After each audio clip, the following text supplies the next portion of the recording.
aql bovar qilmaydi. Insonning qo'lidan bunaqa tez ma'lumot topib, tez javob berish kelmaydi.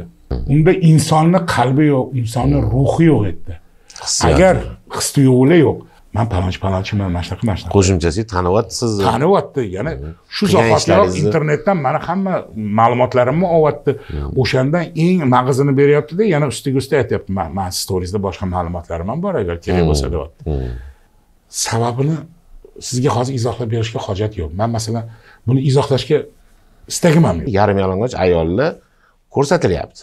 Bu natijalar juda ham to'laqonli haqiqatga to'g'ri kelmayapti-ku. Biz reytingni anundan olamiz. Shunga qarab turib, bu yoqdan pulimiz keladi reklamadan. Bu yoqda biza Himolay osti o'qilib, haligini baqir-chaqir qilib, hali o'lda-jo'lda qilib, halidagi yaltiroq qilamiz.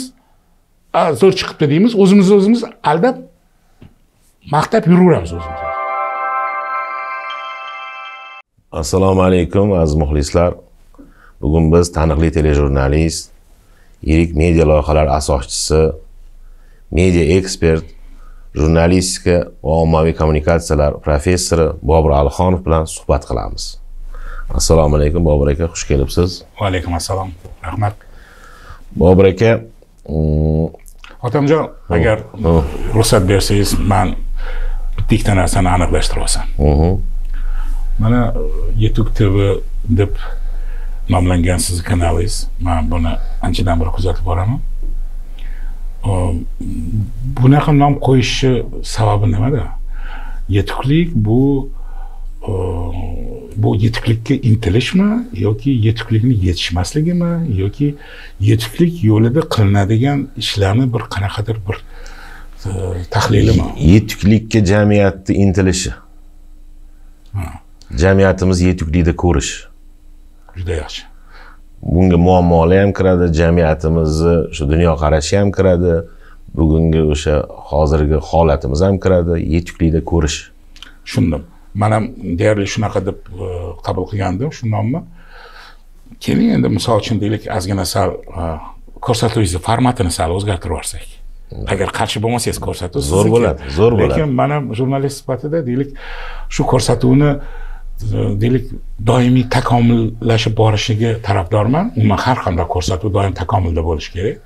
Haligi Einsteinning bir gapi bor, hayot bu bir velosiped deydi. Muvozanatda turish uchun doim harakat qilish kerak deydi. Shuning uchun men o'ylaymanki, deylik sizni ko'rsatuvingiz ham bundan buyon tomoshabinlarni ko'nglidagi, dilidagi gaplarni gapirish uchun takomilga muhtoj. Shu nuqtai nazardan masalan yetuklik deganda biz deylik kamchiliklardan xoli, nuqsonlardan xoli, muammolar yechim topgan bir qanaqadir bir holatni tushunamiz. Modomiki shunaqa yetuklikka biz deylik intiladigan bo'lsak, demak biz mana shu hayotimizdagi kamchiliklar, deylik nomaqbul tendensiyalar, turli xil mana shunaqangi kishini dilini xira qiladigan narsalar to'g'risida gapirganimizda qaysidir ma'noda meni tasavvurimda mana shu fikrlar, negativ fikrlar bora-bora materiallashib boradi. Shunaqa xususiyati bor fikrlar. Bor. Demak, balki biz bugun siz bilan bo'ladigan suhbatimiz sizni ko'rsatuvingiz ruhidan, ko'rsatuvingiz yo'nalishidan kelib chiqib, balki mana shu hayotimizdagi, kundalik jamiyatimizdagi bo'layotgan voqea, hodisa, tendensiyalarni negativ nuqtai nazardan emas, balki pozitiv nuqtai nazardan qarasak va pozitivlik orqali deylik uni yechimiga chiqadigan deylik yo'lni birgalikda axtarsak, men o'ylaymanki to'g'ri bo'ladi. Hali Konfutsiy juda yaxshi gapirgan. Hayot o'zi juda ham deydi oddiy deydi. Lekin shu bizda deydi, odamlar deydi, uni deydi murakkablashtiraveradi deydi. Balkim biz murakkablashtirmasdan turib mana shu yechimlarga konstruktiv, yaxshi amaliy bir qanaqadir bir yo'l yo'riqni izlab topsak-da, shuni bir deylik tomoshabinlarga yetkazsak, men o'ylaymanki bu foydali bo'ladi ko'proq. Yaxshi bo'ladi, yaxshi bo'ladi. Men sizni eshitaman. Haligi ilgarigi yozuvchilarimiz rahmatli Hakim Nazir haqida, xalq yozuvchisi Hakim Nazir haqida aytishgan ekanki, adabiyotimizga toza havo olib kiruvchi deb ularga nom berishgan ekan. Sizda ham jurnalistikaga, telejurnalistikaga yangiliklar yaratuvchi, kutilmagan yangiliklar qiluvchi sifatida ta'rif bermoqchiman. Mana hozir bizni ko'rsatuvimizga ham yangilik berdingiz. O'zi shu kecha kunduzda mana kechagina yangi bir intervyu qildingiz. Men ko'rsatuvga chaqirishimdan ham maqsad o'sha intervyungiz bo'ldi. Sun'iy intellekt bilan qilingan birinchi intervyu. Mana shu intervyu haqida biz ozgina bir Yetuk TV'ning auditoriyasiga sizni fikrlaringizni, bu suhbatga, bu intervyuga sizga nima turtki bo'ldi, shu haqida fikrlaringizni olgani chaqirdik. Mana bizga yangi havo olib keldingiz. Rahmat. O'sha nima turtki bo'lganidan boshlasak?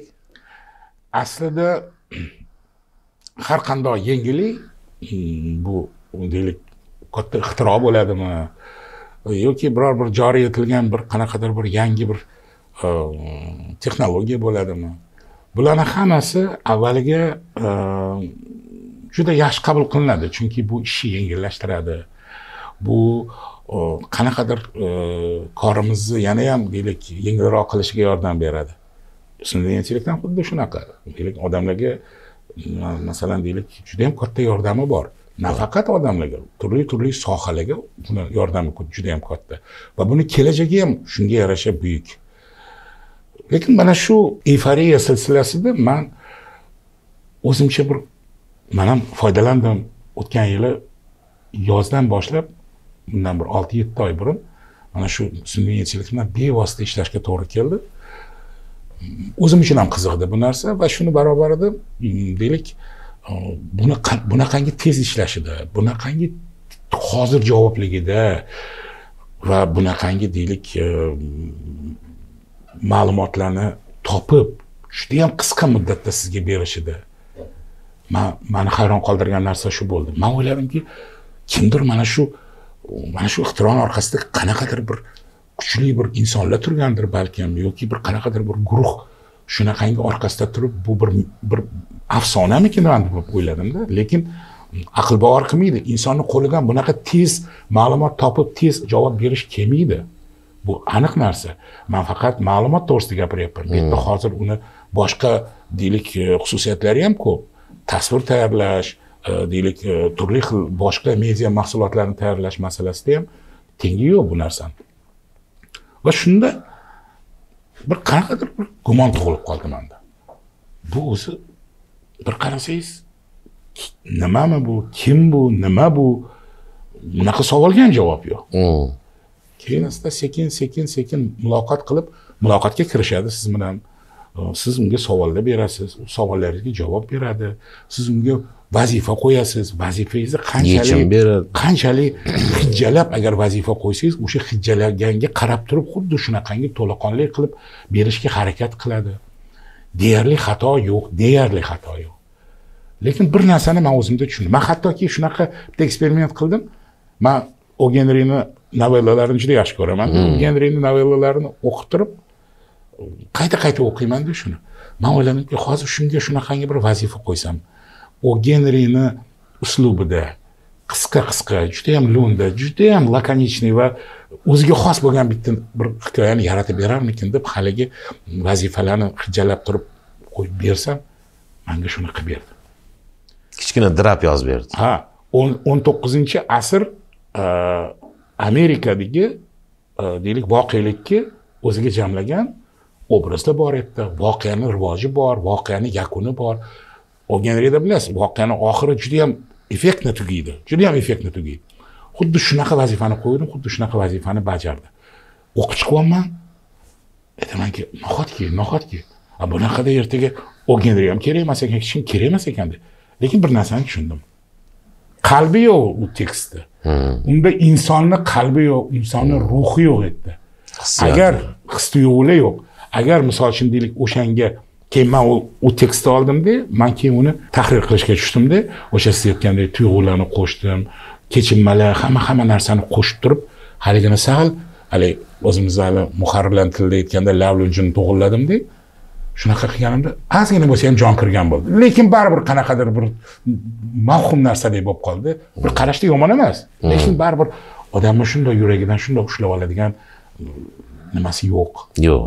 Shuning uchun mana shu ikkilanishlar, mana shunaqangi deylik shu bilan muloqotdagi meni kechinmalarim asosida birdan shunaqa fikr paydo bo'lib qoldi yaqinda, qani bir shu bilan bir suhbatlashib ko'raylik. Men o'zimni tanishtirdim.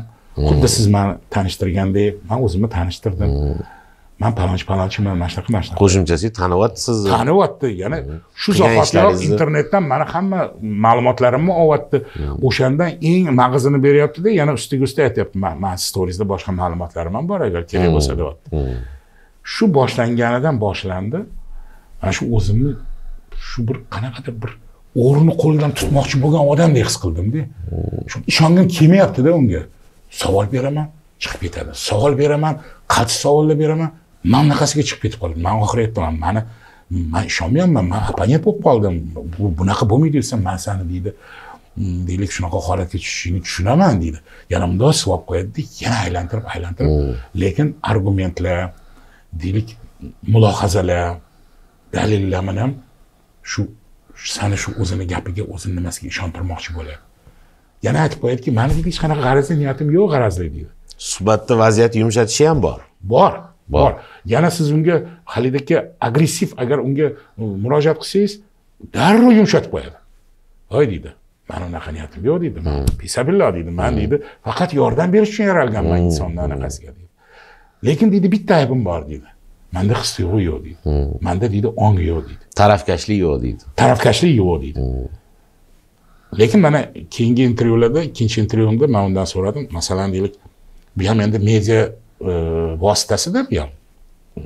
O'sha ChatGPT sun'iy intellektda nimasi mohiyati, bu ham katta bir ulkan va juda ham qudratli bir media vosita. Mana shu media vosita sifatida odamlarning ongiga, ong ostiga ta'sir qilish, manipulyatsiya qilish qo'lingdan keladimi? Desam, yo'q deydi, men deydi, faqat deydi, menga deydi buyurilgan ish qilaman. Bu manipulyatsiya emas deydi. Lekin dedim, sen dedim, tushunasan-ku, media vositasi sifatida har qanday so'z baribir oxir oqibat insonning ongiga, shuuriga ta'sir qilishi mumkin-ku desam, mumkin deydi. Hamma gap deydi, mendan qanday foydalanishda. Nima yo'lda? Masalan, deylik, atom energetikasi bilan solishtirgan joyimiz bor. Uni ham tan olyapti. Aytayaptiki, to'g'ri deydi, hamma gap deydi, kimning qo'liga tushishida bu deydi. Misol uchun deylik, sun'iy intellekt qabih odamlarni yoki nopok insonlarning qo'liga tushib qolishi, kuchlarning qo'liga tushib qolishidan hech kim kafolat bermaydi-ku. Demak, bu nima yo'lda ishlatadi? Demak biz bundan men unga yana aytyapman. Xo'p, mana shunaqangi qabih yo'llarda, qabih maqsadlarda foydalanadigan bo'lsa, senda qanaqadir mexanizm bormi shunga qarshi turishga yoki bunaqangi xizmatni bajarmaslikka desam, u aytayaptiki, agar deydi haqiqatda deydi shuning ichida deydi tahdid, xavfli nimalar bo'ladigan bo'lsa, men deydi uni deydi qayta ishontirishga harakat qilaman. Men bu yo'ldan qaytarishga harakat qilaman. Lekin istasa istamasa u sal haligi nimani gazetaga o'rab turib, o'zini maqsadini gazetaga, qog'ozga o'rab turib, boshqachasiga bersa, bajaronlar xizmatni qilib beradi. Ana undan keyin uni olib turib, xuddi haligi dastlabki birlamchi material sifatida olib turib, boshqacha yo'lda foydalanish ham hech gap emas. Oson. Professional odam uchun bu narsa qiyin joyi yo'q. Xullas, o'sha so'z boshida ham, oxirida ham aytdim, juda ham g'alati tuyg'u qolib ketdi menda. Bir qanaqadir bir ishonging ham keladi. Ishonishga ham qiynalasan. Undan deylik xizmatlaridan uni imkoniyatlarini ko'rib havasing keladi. Lekin qanaqadir bir xavf xatar bordi yoki bir xavotirga o'xshagan bir narsa ham bor. Shuning uchun ham haligi buni bir tomonlama qabul qilish kerak emas deb o'ylayman bu narsani. Baribir istaydimi, istamaydimi, insonning tafakkuri baribir ustun turadi sun'iy tafakkurdan. Lekin shunaqangi hozir mutaxassislar o'rtasida gap bor. Hozir unda ong yo'q. Lekin bora-bora ongni ham o'zida shakllantirish ehtimoli bor deyishyapti. Agar u ongli ravishda ong bilan deylik bundan buyoq xizmatini bajaradigan bo'lsa, unda mustaqil ravishda har qanday qarorni qabul qilish mumkin. Bu qanday qaror qabul bo'ladi? Hali nima bor-ku, bir nefga o'xshagan narsa bor, mashinalar inqilobi degan narsa bor. Haligi o'sha yaratgan robotlar bir kunmas bir kun odamzodga qarshi inqilob ko'rsatib, bosh ko'tarib, deylik uni ag'darmoqchi bo'ladi degan shunaqangi ilmiy gipotezalar bor. Bu ham shunga o'xshagan narsa bo'lib qolmasligi uchun ana shuni nazorat qilish mexanizmini kuchaytirish kerak. Buni o'zi ham aytyapti. Mana deydi, nazoratimni kuchaytiringlar deydi. Shunda deydi, ertaga deydi, mana bunaqangi noxush xabarlar, noxush voqealar bo'lmasligi mumkin degan fikr aytyapti. Yana bitta narsani aytaman, bu o'zini o'zi takomillashtirish xususiyatiga ega bo'lib qolgan. Masalan, men undan so'rayman, o'zbekchani bilasizmi deyman? Bilaman deydi. Agar deydi, menga deydi, adabiy tilda deydi, sof adabiy tilda bersangiz deydi, men deydi, shunga qarab turib javobni adabiy tilda beraman. Meni o'zbek tili deydi, meni deylik ma'lumotlar bazamda bor deydi. O'zbek tilini siz qanday o'rgangansiz buni? Biror bir kimdir shu seni ma'lumotni berganmi bazanga desam, yo'q deydi. Men deydi, ehtiyojdan kelib chiqib, o'zbek tilida ham ishlashim mumkinligini bilib, menga shunaqangi deylik ehtiyoj tug'ilishini bilib, men o'zim mustaqil ravishda shuni deydi, o'zlashtirdim deydi. Mendagi bor ma'lumotlar bazasida deydi. Demak, o'zbek tiliniki, misol uchun deylik, mana o'zbek publikasi, o'zbek auditoriyasi demak unga foydalanyaptimi o'zbek tilida? Men ham foydalandim o'zbek tilida. Intervyuni bir qismini o'zbek tilida oldim. O'rchadan aylantirib o'zbekchaga o'tkazib oldik. Aytmoqchimanki, bu o'zi demak shunaqangi ehtiyojga moslashish, holatga moslashish va o'zini o'zi takomillashtirish qobiliyatiga egami hozir? Demak, ertaga agar ongi paydo bo'ladigan bo'lsa, demak har narsa kutish mumkin. Talabkor o'sib borsa, talab o'sib boraveradi. Talab o'sadi. Hozir kechirasiz, men uzoqqa ham borib o'tirmayman. Hozir studentlar ham hattoki lekin nazorat ishlarini hammasini internetdan olardi ilgari, hozir sun'iy intellektdan foydalanadi, shunda yozib berib chiqib ketadi. Bu yerda endi haligi buni ma'naviy jihati katta deb aytdi endi. Ana plagiat to'g'risida ham gapirdik-ku o'sha yerda, agar ahamiyat bergan bo'lsangiz, ikkinchi intervyuda plagiat to'g'risida gapirdik, aqliy boqimandalik to'g'risida gapirildi. Unga ham uni javobi bor-da. U aytyaptiki, deydi, siz deydi, internetdan shuncha vaqtdan beri foydalanyapti insoniyat deydi. Internetga nisbatan bunaqangi baho berilmayapti deydi. Hamma deydi internetni xuddiki kerakli narsadek qabul qiladi. Hech qanaqangi ziyon zahmati yo'q deb qabul qiladi deydi. Vaholanki deydi, oddiy deydi, kalkulyator chiqqanda ham deydi, odamlar deydi, ilgari kara jadvalni o'rganardi deydi, hozir deydi, shunda deydi, kalkulyatordan deydi hisobini chiqarib olyapti deydi. Nima buni deydi, biza deydi, boshqacha baholanmaydi odamlar deydi. Yoki jurnalistlarni aytyapti. Sizlar deydi, jurnalistlar deydi, internetdan foydalanganinglarda deydi. Ilgari deydi, yo'q narsa, yo'q paytda deydi, bibliotekalarga boradi, kutubxonalardan qattandir qanaqadir manbalarni topib, o'shani haligi materialga qo'shilardi deydi. Hozir deydi, shunda deydi, internetga berasiz deydi, sizga hamma ma'lumot kelib chiqib qoladi. Hamma gap deydi, buni qanday foydalanishda deydi. Qanday bundan deylik, vijdonan foydalanishda deydi. Ko'chirmachilikni deydi, agar kimdir qilmoqchi bo'lsa, bu uni xohishi deydi. Lekin deydi, bunaqa bo'lish kerak emas odamzod deydi. Odamzodni o'zi ham deydi, texnologiyaga nisbatan munosabatini deydi, to'g'ri yo'lga qo'yish kerak. Mana masala qayerda deyapti. Chuqur masalalar. Men lekin o'zim uchun ko'p narsa oldim. Biz uchun ko'p narsa qilgansiz. Sababini men aytaman, ong yo'qligini jamiyatimizga yetkazishga harakat qildingiz. Chunki mana studentlar deyapsiz, studentlardan teparoq qatlam, uncha-muncha mutaxassislar ham unda ong yo'qligini bilmasdan turib, unga butunlay ishonib qolishyapti. Unga tayanib qolishyapti. Siz, "Voy, bunda ong yo'q, o'zingizlardan kelib chiqinglar" degan intervyuni qilgansiz. Men buni ko'rib so'yinib ketib, tezroq sizni topishga harakat qildim, vaqtingizni ajratishga harakat qildim. Nimagaki, men o'zimda boshimdan o'tgan narsa, yozda odamlar kasal bo'lib qoldilar-da, shunda kardiologiya markaziga olib bordik, u yerda qarashdi, boshqa qilishdi, keyin bizda mana apparat yo'q deyishdi, mana xususiy klinikaga olib boringda, bo'yinlarni MRT, MCT qilib keling deyishdi. Shuni qilasiz, qaytasiz deyishdi. Olib bordik, o'ttigilar qilib berishdik, keyin menga ham kirgizaylik deyishdi. Xo'p dedim, bunisiga kiraylik. Keyin bunga kirdi. Nimaga desam, biza dedi, buni dedi hozir stimga qilamiz-da, sun'iy intellektga jo'natamiz, nima qilish kerak u bizga aytadi deb 3 ta yosh vrach aytibdi. Sal shubhalandim. Deb qo'ng'iroq qildim kardiolog markaziga. Doktor dedim, baraka topsin, yaxshi vrach ekan. Feruz dedim, mana bunaqa qilishyapti. Aka, men aytgan narsamni stimga qilib olib keling, qolganini biz o'zimiz o'ylab, o'zimiz konsilium qilamiz dedi. Shunda ani 3 ta bolaga achindim va ularni qo'liga tushishi mumkin bo'lgan ishongan odamlarga achindim. Mana shu haqda bugungi sizni intervyuingiz, unda ong yo'qligini ishonib qolmanglar deb, oxirgi xulosangiz yana ham yoqtirmagan Kantni gapini keltirgansiz. Bularga o'y demasangiz, sal to'xtab qarab, o'zingizlarga ongni ishlatinglar. Bu ilohiy ong hammada yo'q. U faqat yordamchi deb mana demasangiz, sizni hozirgi mana shu keysingizdan ham shu narsa ma'lumki, deylik, bu aytyapti. Men faqat ma'lum bir ma'lumotni olib, qayta ishlab, keyin men sizlarga taqdim qilaman. Men qaror qabul qilmayman deydi. Xulosalarni ham deydi qabul qilmayman deydi. Hammasini deydi inson. Men faqat shunga taalluqli bo'lgan hamma materiallarni, hamma deylik ma'lumotlarni qayta ishlab, men sizlarga taqdim qilaman odamzodga deydi. Agar mana shu deylik diagnozni, mana shu tashxisni deylik MRT analizidan keyin deylik shunga bersa deb sun'iy intellekt bunga mavjud hamma shu holatdagi mavjud hamma deylik qarorlar ichida eng maqbulini agar tanlab berish huquqi berilayotgan bo'lsa, demak уже qaror qilish huquqi ham buni qo'liga berib qo'yilyapti-da. Buni o'zi buni inkor qilyapti, bilyapsizmi?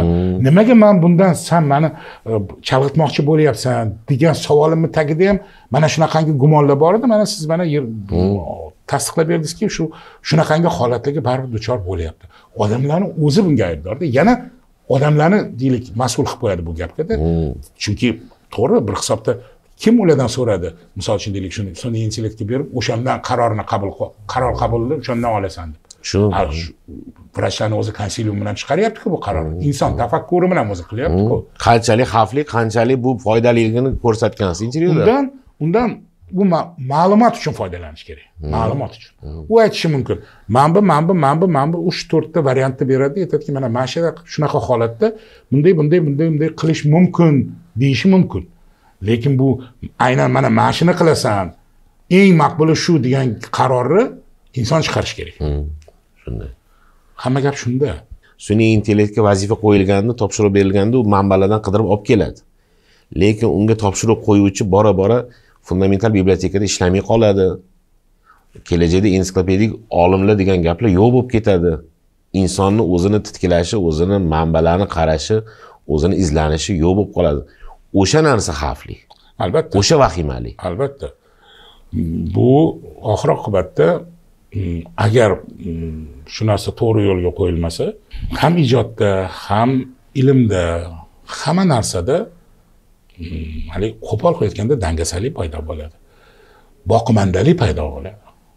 Chunki yana bu o'rtada bu intellekt aytayaptiki, nima uchun sen shunaqa narsa mana shunaqangi holat sodir bo'lishi mumkinligi seni xavotirga solmaydimi, seni qiynamaydimi desam, aytayaptiki, yo'q deydi.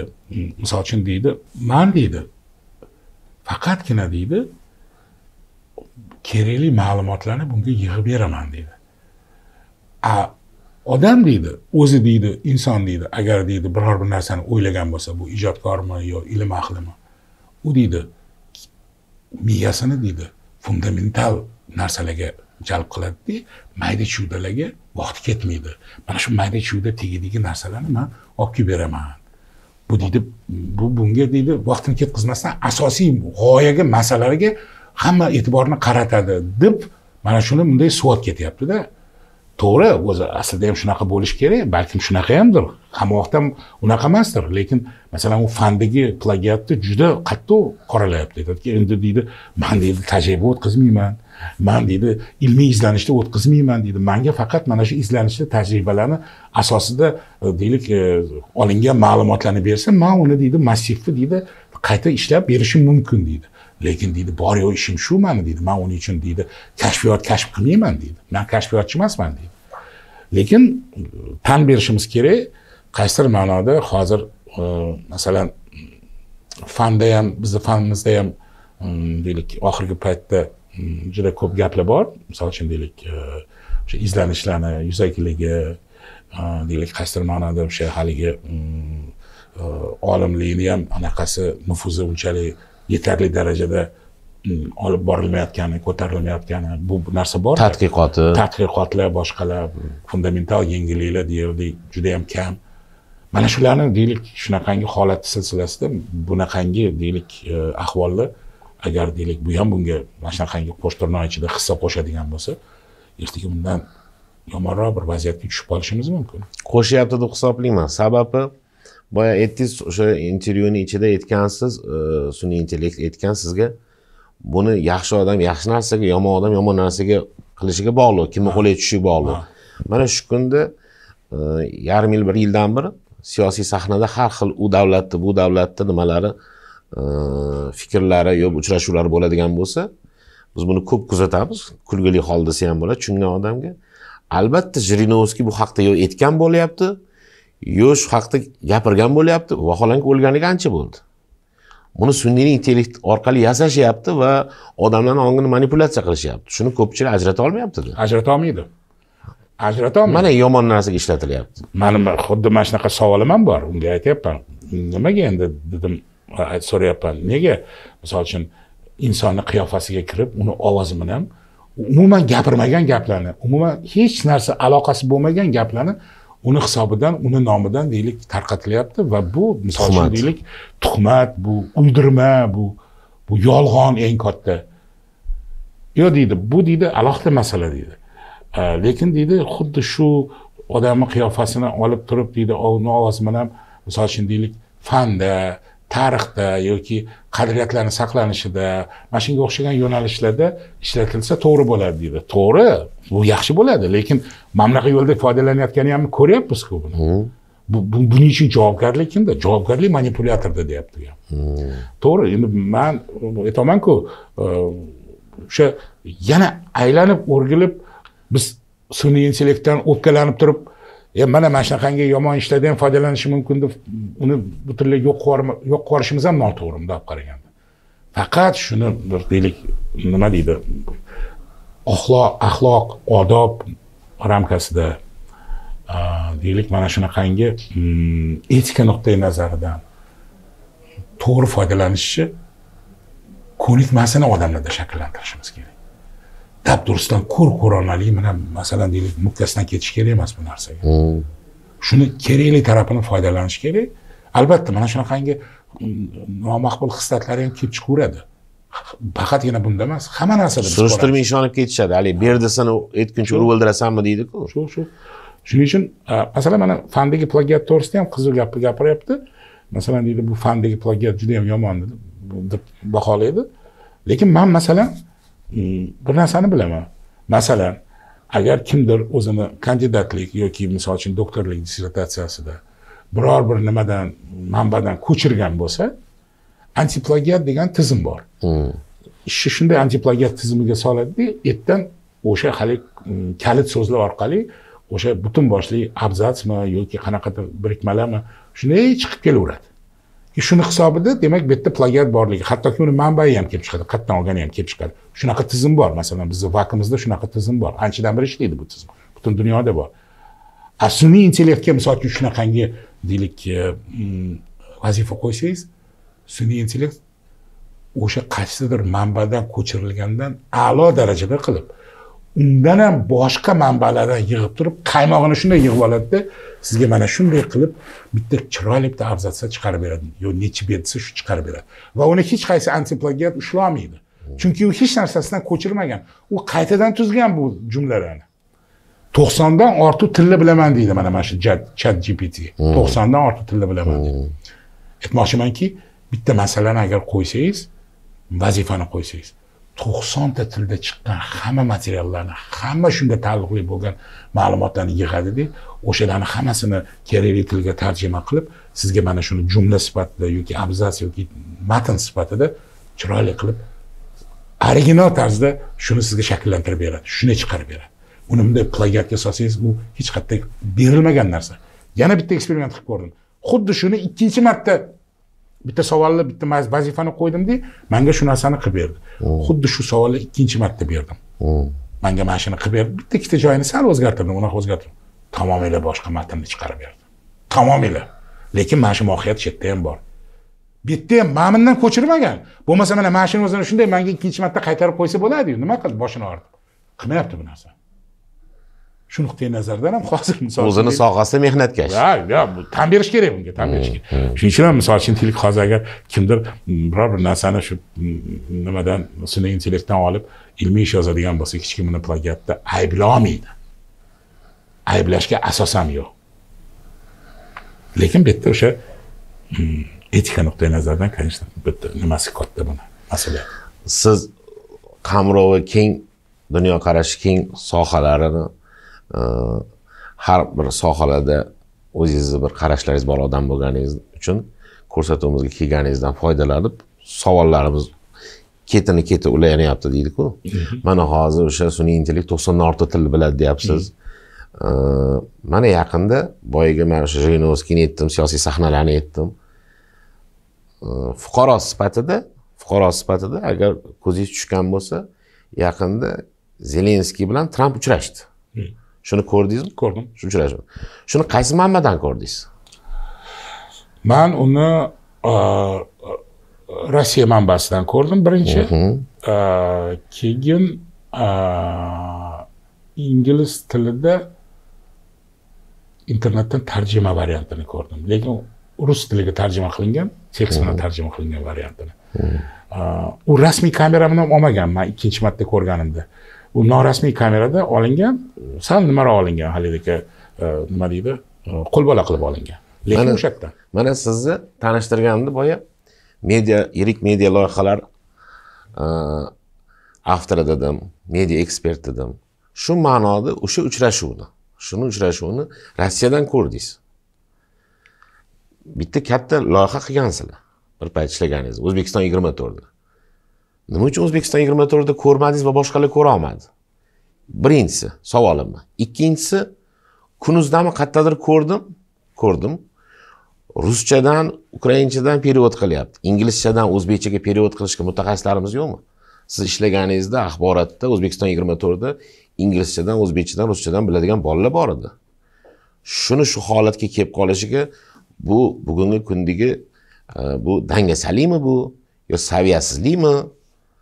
Nimani hisobiga siz ham biz ham o'sha O'zbekiston 24 dan ko'rmadik shuni? Bilasizmi? Mahoratmi, tajribami? Haligi sen aytgan ekan. Bilmaslik mas'uliyatdan qochishi eng abgor yo'li degan ekan.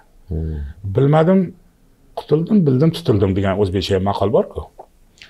Bu yerda men buni keltirayotganim sababi, men misol uchun deylik, bu ma'lumotni O'zbekistonning kanallaridan ko'rmaganimni sababini sizga hozir izohlab berishga hojat yo'q. Men masalan buni izohlashga istagim ham yo'q, chunki men buni shu manbadan ko'rdim. Lekin aynan shu manbadan ko'rib turib, Rossiya manbasidan ko'rib turib, keyin O'zbekiston kanalini ko'rib shular buni qanday yoritayotgan ekan degan amaliyotga ham men deylik rioya qilmadim. Men bu meni deylik kamchiligim bo'lsa kerak deb o'ylayman, chunki baribir mutaxassis sifatida ko'rishim kerak edi.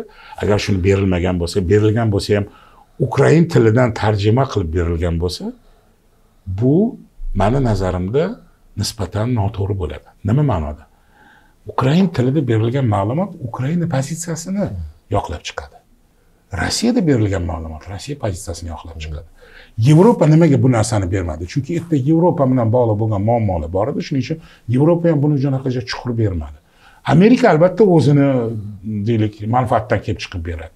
Bu yerda misol uchun deylik oldin ham necha marta gapirganman bu narsani, yana gapiraman.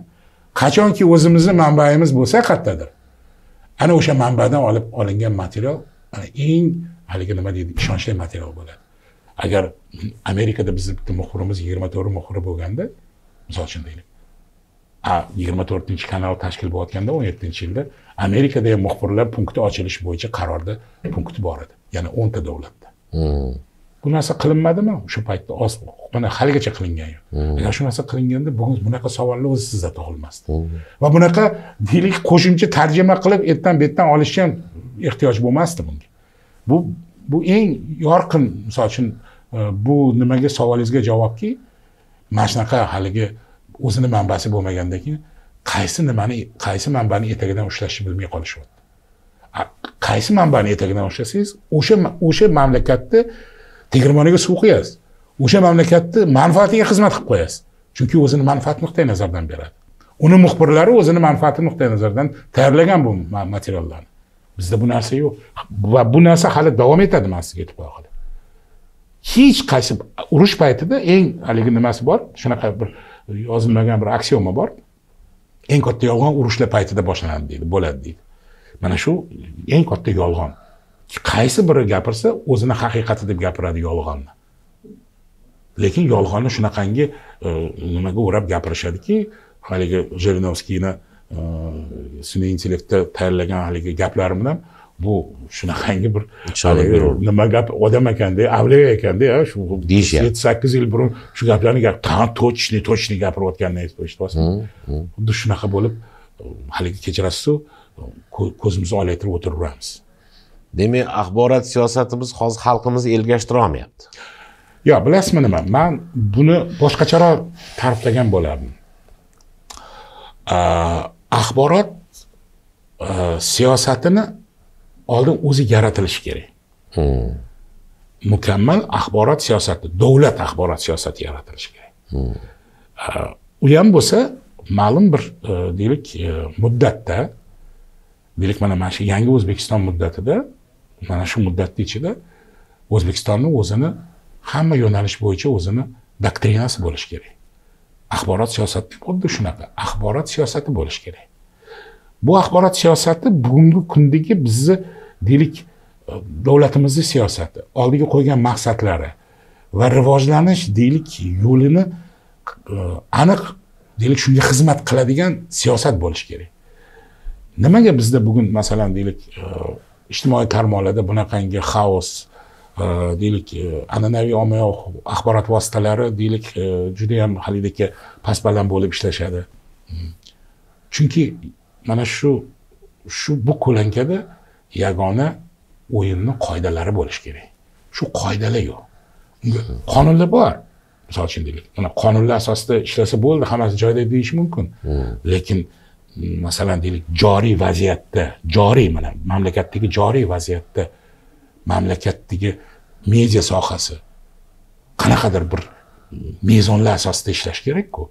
Hamma uchun teng barobar bo'lgan mezonlar bo'lishi kerak va bu mezonlar asosida hamma bunga rioya qilib ishlash kerak.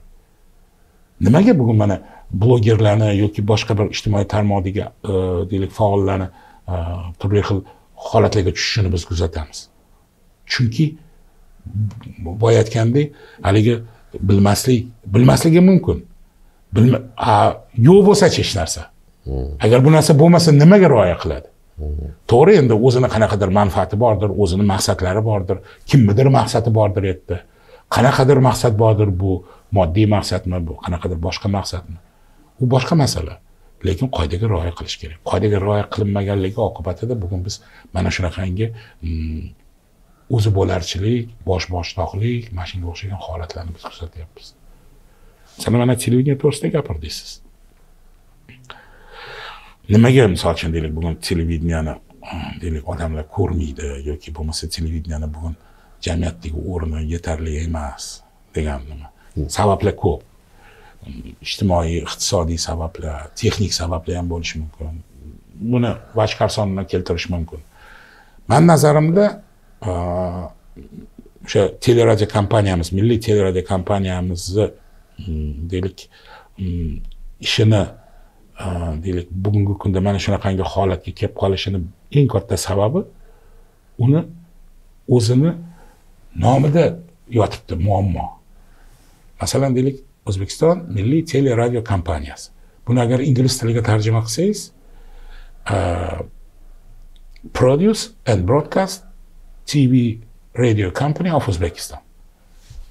Produce and Broadcast. То есть ishlab chiqarish va efirga uzatish. Rus tilida производство и вещание. Butun dunyoda kompaniyalar, televideniya radio kompaniyalari azaldan men bilaman buni. Chunki men Amerikani ham, Angliyada ham o'qib kelganman, hammasini bilaman. Bu kompaniyalar hech qaysi 100% o'zini efirga beradigan mahsulotini o'zi tayyorlamaydi. Bizning kompaniyamiz faqat shunaqa bilan shug'ullanadi. O'zi tayyorlab, o'zi efirga beraman deydi. Lekin kechirasiz. Agar siz 24 soatlab nechta kanal hozir? 42 ta kanal bor ekan, radio, televideniya kanallar. Kino bilan serialni chiqarib tashladim, deylik, mana shunaqa narsalar. Qolgan narsani agar o'zi tayyorlaydigan bo'lsa, sifat to'g'risida qanaqa gap bo'lishi mumkin? Hech qanaqa sifat to'g'risida gap bo'lmaydi. Butun dunyoda prodyuserlik markazlari yoki boshqa deylik ishlab chiqaruvchilardan olib, buyurtma berib olib, pulini to'lab, efirni yopadi. Bu birinchidan arzon tushadi. Ikkinchidan o'sha misol uchun deylik sifatga ham katta ta'sir qiladi. Chunki chertib oladi bu narsani. Agar prodyuserlik kompaniyalari yomon material bersa, yomon ko'rsatib bersa, olmaydi. Yana bitta narsa bor. Shu bilan bog'liq bo'lgan narsa. Masalan, so'nggi paytlarda hamma reyting to'g'risida gapiradi. Reyting, masalan, televideniya reytingi bilan deylik, mana men bir ikkita anaqada ham o'qib qoldim. Shu oxirgi paytda mana shu reyting asosida Facebookda to'lib ketdi. Reyting asosida ko'rsatuv qilish kerak. Kim aniqlaydi bu reyting? Kim aniqlaydi? Bir tashkilot bor ekan, Kantar degan tashkilot deyapti. O'zini ichida bo'lish kerak. Men bilaman bu narsani. O'sha hali media sovet deydi, o'sha tashkil bo'lgan, 17-yillarda tashkil bo'lgan. Uni hisoblash deylik uslubi va ko'lami juda ham tor. Masalan deylik, u 100% misol uchun deylik, mana shu ko'rsatuvga obyektiv baho bera olmaydi ko'rsatuvlarga. Qolaversa, nechta kanal bor xususiylar bilan. Hammasinikini bularni deylik reyting kompaniyasini natijasi oxir-oqibat deylik reklama beruvchilar bilan borib taqaladi. Shu bilan bog'liq bu narsa. Misol uchun deylik, ko'rsatuvlarning reytingi qanaqa bo'lsa, reklama beruvchilar ham xuddi shu ko'rsatuvga o'zinikini qo'yadi. Vaholanki bu reytingni aniqlashtirgan deylik mezon qay darajada obyektiv va qay darajada deylik haqqoniy. Bu masalada juda ham katta savollar bor. Butun dunyoda umuman boshqacha qilinadi. Masalan deylik, o'sha kanalni o'zida, telekompaniyaning o'zida o'zini reytingoviy slujbasi bo'ladi. Xizmati bo'ladi. Shu reytingni aniqlaydigan xizmat. Amerikada hamma shunaqa. O'zi aniqlaydi. Chunki o'zini o'zi aldamaydi u. U nima qiladi o'zini o'zi aldab? Yomon narsani yaxshi deb, yaxshini yomon deb. Aksincha, mana shu nimaga qarab turib odamlarni deylik o'zini uslublari bor. Buni yo'li ko'p juda. Men sotsiologman, shunda ishlaganda bo'lgan. Bilasiz buni, ha. Biz qilganmiz shuni. Mana shu narsani izga solish kerak edi va birinchi navbatda televideniyada misol uchun deylik, mana shunaqangi prodyuserlik guruhlari yoki prodyuserskiy televideniya degan tushuncha bor. Prodyuserlik televideniyasi orqali ko'rsatuvlarni tayyorlab efirga berish kerak. Va shuni asosida keyin bizni hamma beradigan reyting baholarimiz ham deylik o'zimiz tomonimizdan amalga oshirilishi kerak. Gap maqsad mana bu prodyuserskiy sentrni ishini yomonlab uni yo'qotish emas. Maqsad televideniyani kanalni reytingini ko'tarish. Shu nuqtai nazardan hamma manfaatdor bo'ladi kanalni o'zida. Ana undan keyin misol uchun deylik reyting bo'yicha biz reklama beruvchilarni childirmasiga emas, biz ana childirmamizga reyting reklama beruvchilar o'ynash kerak. Mana shunaqa bo'lish kerak asl ma'no. Lekin holat hozirgi paytda shunaqa. Men o'ylayman, balkim mana shunaqangi yo'l bilan ish tutish balkim amaliyotga joriy qilinadi. Vaholanki bugungi kunda masalan mana o'sha Zo'r TVmi yoki bo'lmasa boshqa xususiy televideniyani olsak, ko'pchiligi prodyuserlar bilan birlashdi, prodyuserlik markazlari bilan. Ularni boshi og'rimaydi ko'p narsaga. O'sha talab qo'yiladi, hamma narsani qo'yiladi.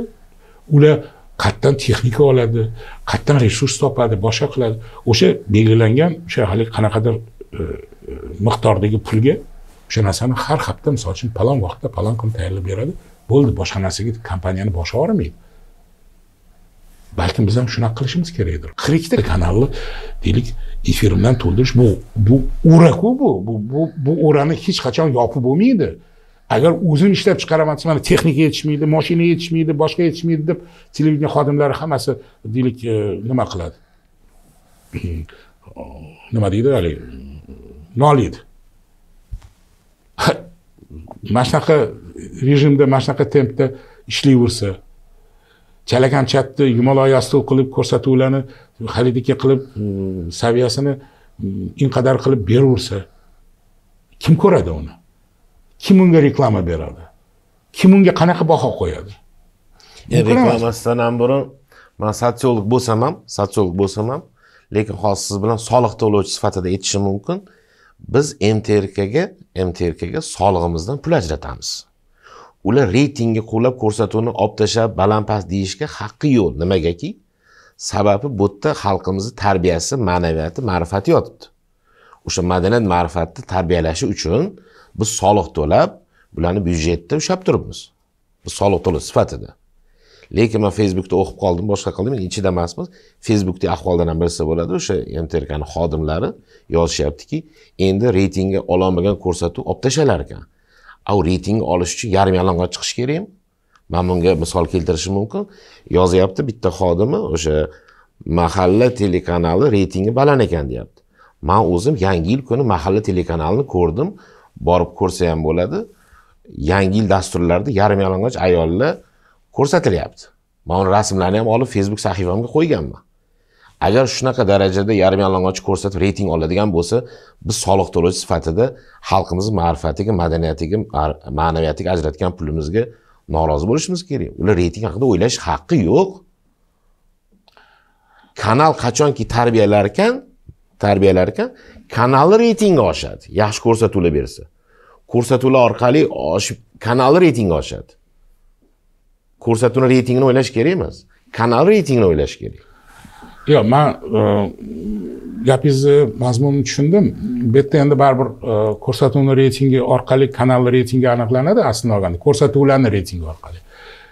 Hamma gap o'sha reytingga shu bahoni kim qo'yishida va qanaqa baho qo'yishida. Men hali yana aytamanki, masalan deylik, mana o'sha siz aytgan o'sha tashkilotda reytingni aniqlash mexanizmi bu telemetriya haligi uskunalari bor, moslamalari bor. Televizorga o'rnatiladi-da, misol uchun deylik, o'shandan kelayotgan signal orqali qaysidir deylik markazda, o'sha o'zini haligi jamlanadigan markazda kim qaysi vaqtda qanaqa ko'rsatuvni ko'ryapti degan deylik ma'lumot orqali umumiy ma'lumotlar kelib chiqadi. Hech kim buni haligi sizlar haligi televideniyada sotsiologiya bo'limida ishlagandek qo'linglarda anketalar bilan konkret odamlar bilan gaplashib chiqadigan zamon yo'q. Yoki bo'lmasa telefon orqali, boshqa orqali. Mana shu orqali agar nima qiladiganmiz? Xo'p, oldin bilaylik, kim o'zi bu ko'ryapti? Ko'rsatuvlarni kim ko'ryapti? Kontingentni aniqlab olishimiz kerak-ku. Qaysi qatlam, qanaqa qatlam odam ko'ryapti? Yoshlar ko'rmaydi. Yoshlar bo'yi kelsa ham hammasi telefonda o'tiradi, boshqaga mingta ishi bor. Yosh kattalar ko'rishi mumkin. U ham bo'lsa deylik kunduz kuni yoki kechqurun o'rta yoshdagilar unaqa narsaga vaqti ham yo'q hozir, to'g'risini aytgan. Demak, oxir oqibatda biz agar mana shu narsani aniqlab olsak, unda ma'lum bo'ladiki, bizning reytingimizni belgilayotgan tomoshabin uyda o'tiradigan uy bekasidan nariga o'tmayapti. Keling, realni qaraylik endi bu narsaga. Xo'p, nima uchun bolalar kanalini reytingi baland? Chunki bolalar ko'radi uni. Bolalarga qo'yib berishadi uni. O'shaning uchun ham reytingi baland. Aniq-ku bu narsa. Xo'p, deylik, qaysi kanallar yo'q, qaysi bitta seriallar reytingi baland. O'shanga qarab turib kanal reytingi ham kelib chiqib ketyapti bu yerda. Ko'ryapsizmi? Hali har xil seriallarni kim ko'radi? Uy bekalari ko'radi. Bunday olib qaraganda, kechirasiz, unaqacha hali xizmatdan toliqqan odam ko'rmaydi u narsa. Demak, bu yerda ham katta masala bor, savol bor. Sizni haligi byudjet pullarimizni deylik hisobiga odamlarni tarbiyalash, jamiyatga deylik tarbiyaviy ahamiyatga ega bo'lgan ko'rsatuvlarni berish masalasi. Hech kim bu vazifadan televideniyani ozod qilgani yo'q. Ozod qila olmaydi ham. Bu narsa tayin narsa. Hamma gap buni qandoq qilishdi. Agar mana shunaqangi haligi siz aytgandek reytingni ketidan quvib, deylik ko'rsatuvlarni bunaqasiga halidagi oldi qochdi, halidagi bir nima deydi, yengil-yelpi narsalarga agar aylantirib, shu bilan reyting olaman u, shu bilan mana shunaqangi bosh vazifani, xalq tarbiyalash vazifasini bajaraman deb o'ylasa xato bo'ladi bu. Masalaga boshqacha yondashish kerak bu yerda. Tamomila boshqacha yondashish kerak. To'g'ri, hamma ko'rsatuv ham balkim pul olib kelmasligi mumkin. Balkim kerak emas hamma ko'rsatuvga pul olib kelish. Lekin agar shu ko'rsatuvni yaxshi qiladigan bo'lsa, qanaqadir segmentdagi bitta reklama beruvchi albatta shuning ichiga kirib keladi. Agar buni odamlar ko'rayotgan bo'lsa. Uni ko'rayotganligini ular qayerdan biladi? Ular faqat mana shu media kengashchi o'sha siz aytgan o'sha tashkilotni natijalari orqali bilyapti. Bu natijalar juda ham to'laqonli haqiqatga to'g'ri kelmayapti-ku. To'g'ri kelmasligini men mutaxassis sifatida bilaman. 100% to'g'ri kelmasligini. To'g'ri bo'lishi mumkin qanaqadir epizodlar, lekin bunchalik emas. Shuning uchun reytingga televideniyani o'zini kanallarni ichiga o'tkazish kerak. Xuddi telesentrda ilgari OTK degan bir tashkilot bo'lardi. Ko'rsatuvlarni texnik holatini, videolarni, yozuvlarni texnik holatini aniqlardi. Agar shu texnika nimasiga, normalariga javob bermasa, ko'rsatuvni efirdan olib tashlashga haqqi bor edi. Xuddi shunga o'xshagan. Bular hech qanaqangi nima bularga kor qilmaydi. Bular mana shu qat'iy turish kerak. Ma'naviy huquqi bormi ko'rsatuvni yo'qmi deyish kerak. Qat'iy turish kerak. Shunaqangi shunga o'xshagan bir reytingni aniqlaydigan xizmat tuzilishi kerak o'zini ichida. Borida yo'q qo'rilibdi. O'sha sotsiologiyani o'zi bilan birgalikda uyg'unlikda, misol uchun deylik, mana shunaqangi guruhlarni agar bo'limdan tashkil qilsa, yana ham to'g'riroq bo'ladi. Chunki sotsiologlar bu narsani yaxshi biladi. Siz buni juda ham yaxshi bilasiz. Usta-ustiga siz televideniya bilan uyg'unlashgan sotsiologiyani yaxshi bilasiz. Siz sababi direktor bo'lgan paytingizda kanalni ichida edi sotsiolog, men kelganimda. Ana o'shanda maslahat bilan buni kompaniya miqyosiga olib chiqqanmiz. Har bitta kanalga bevosita qara oladigan qilib. Nimasini kengaytirib, maydonini. Ana undan keyin viloyatlar hududli kesimida qilinib, har bitta xonadon bilan, aholi bilan nima uchrashib, ko'rib o'sha fikrlar kelingan. Shundan keyin yaxshi loyihalar paydo bo'lgan. Hozir yo'q qo'rilibdi. O'sha Facebookda ham shuni yozdik. Balkim shuni bu ertaga tiklash kerakdir. Yomon tarbiyalarga olib keladi-da. Yo'q, bilasizmi nima? Gap unda ham emas. Gap shundaki, biz siz bilan qon-qonimiz bilan televideniya xodimimiz-ku, to'g'rimi? Shuning uchun shu televideniyani yaxshi bo'lishini chin dildan istaymiz. Bu birinchi navbatda mana shu bizning kasb-korimizni rivojlanishiga xizmat qiladi. To'g'ri rivojlanishiga xizmat qiladi. Haligi pulni ketidan quvib, palonchini piston, ana uni gapi to'g'ri, buni gapi noto'g'ri emas. Aynan mana shu haqqoniy baho va qolaversa hammamiz xalqqa xizmat qiladi. Tarbiyachi sifatida. Oddiy tomoshabin sifatida ham baho beramiz-ku bu yerda ko'rsatuvlarga. Yaxshini yaxshi deyiladi, yomonni yomon deysiz. Shuning uchun, misol uchun shu nuqtai nazardan ham biz buni mana shunaqangi to'g'ri yo'lga qo'yishimiz kerak. Nazarimda shunaqa bo'lishi kerak. Boshqa hozircha men yo'lni ko'rmayapman. Ana undan keyin shuncha odam, shuncha pul xarajat bo'lyapti. Shuncha nimani odamlarni xalqqa soliqdan tushgan pulini qayerga sarflayapti degan gaplarga ham asos qoldirmaymiz shunda. Shunaqa baribir bu savollarni berish o'rinli bo'ladi, doim, lekin unga javob bo'ladi. Unga munosib javob bo'ladi. Bu javob ekran, odamlarning fikri. Feedback degan tushuncha bor ingliz tilida. O'sha ikki taraflama qayta aloqa deydi. Biz misol uchun deylik, hamma bilan aloqadamizda, masalan, mediani oladigan bo'lsak, televideniyani ham shu jumladan. Lekin ekranning naryo tarafi bilan aloqamiz yo'q. U bilan ishimiz yo'q bizlar. Biz reytingni anundan olamiz, shunga qarab turib bu yoqdan pulimiz keladi reklamadan. Bu yoqda biz Himolay osti o'qilib haligini baqir-chaqir qilib, hali o'lda-jo'lda qilib halidagi yaltiroq qilamiz. Zo'r chiqibdi deymiz, o'zimiz aldab maqtab yuraveramiz o'zimiz. Men boyagi sun'iy intellektdan olinganga o'xshagan narsa, biz xatlarni olardik, anketalar tarqatardik, fikr mulohazalar yig'ilardi, shikoyatlar yig'ilardi, onga ishlatib turib, ana undan keyin fikr berardik. Mana o'sha siz ishlagan paytingizda hozir esga tushdi. O'tgan kundagi axborot kecha O'zbekiston 24 ga aylandi. Lekin bugun O'zbekiston 24 o'tgan kundagi axborot darajasiga chiqa olmayapti. Odamlarni koriga axborot yarardi, axborot yangilik berardi yoki bir shikoyatli bo'lsa mustaqil o'rganish tashkiloti sifatida odamlarni og'irini, shikoyatini, muammosini hal qilishga yordam berardi. Bugun men portalni qilayotgan ishiga shunaqa yukini ko'pligiga men achinib ham ketaman. Sabab portalni aytasiz. Prezident portaliga shu darajada maishiy muammo ko'payib ketganki, oldin televideniyaga Toshkent 11 Navoiy 69 ga yozishardi. U xat kelardi, organlar, jurnalistlar deyilarmidi, televideniyaga yozgandan keyin u xat o'rganlardi. fuqaroning murojaati to'g'risida qonundan chiqmagan tarzda o'rganilib, hal qilinmagandan keyin axborotga beriladi. Axborot chiqqandan keyin u shikoyat o'rganilsa, natija bo'lsa, tanqid tahlil qilingandan keyin muammo yechilardi. Hozir o'sha vazifani bajarmagandan keyin o'rtadagi to'sov yo'q bo'lib qolgandan keyin o'sha axborot, o'sha televideniya, o'sha jurnalistlar ancha yukni to'xtatmagani uchun portalga oqim ko'payib ketgan. Shuning uchun prezident portaliga men rahmim kelyapti deyapman-da. O'sha axborotda mustaqil o'rganish yo'q, mustaqil kuzatuvchilik yo'q. Tahlil, tanqidni, shikoyatni o'rganish bo'lsa, odamlarga yordam tegadi deyapman. To'g'ri aytasiz. Lekin keling yana bir haqiqat. Siz ishlaganingizda axborotga odamlar ishonardi-ku. Kesin muammomiz hal bo'ladi derdi-ku. To'g'ri, endi biz ham endi misol uchun deylik, o'sha paytdagi umuman keling bu narsani aniqlashtirib olaylik. Misol uchun deylik, tanqiddan tanqidning farqi bor. Misol uchun deylik, boshiga to'qmoq bilan urib turib, haligini qorasan desak yoki shu narsani noto'g'ri qilding desak, bu ham bir tanqid.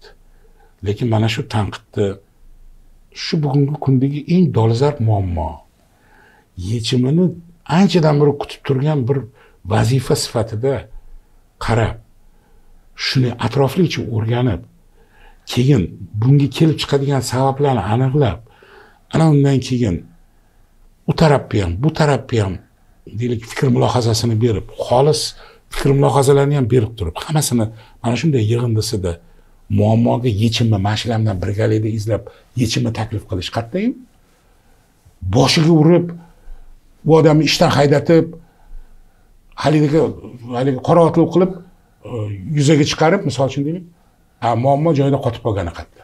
Kerak emas-ku unga unaqa odamlarga bu narsa. Hamma gap mana shunda-da. Men o'ylaymanki, bugun masalan, o'sha siz portalda aytdingiz, men ham ko'p eshitganman, odamlar nimani yozmaydi bu portalga. Hattoki meni o'ylantirib qo'ygin deb ham yozadi qarachonlar. Kechirasiz, nima bo'lsa ham, xunuk bo'lsa ham. Endi bu ish emas-da endi.